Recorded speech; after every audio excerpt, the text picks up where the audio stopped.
In today's tutorial, I'm going to show you how to reset your Lenovo laptop, tablet, or desktop computer, hopefully without losing your personal files, or at least the way that Microsoft claims. So this should hopefully be a pretty straightforward process here, guys. And without further ado, let's go ahead and jump straight into it. I would highly recommend backing up your personal files to an external media source like a flash drive or DVD or a network drive before proceeding. There have been issues with recovery in the past. And if you have all of your personal files on your device and you're trusting that Microsoft's going to know all your files and actually preserve them properly, that's really your problem if something goes wrong. I mean, you really should have it backed up.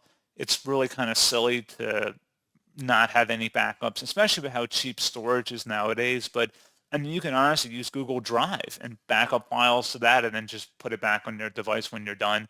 There's really no excuse to not having a backup of some sort.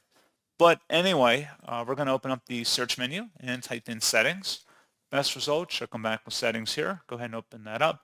Select the system item on the left side. On older versions of Windows, it may say update and security.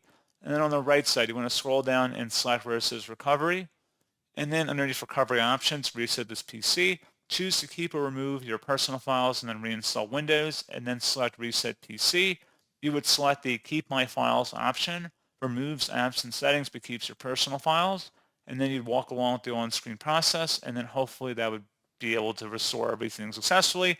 And ideally, it would keep your personal files intact. So pretty straightforward process, guys. And as always, thank you for watching. I do hope that was able to help you out, and I do look forward to catching you all in the next tutorial.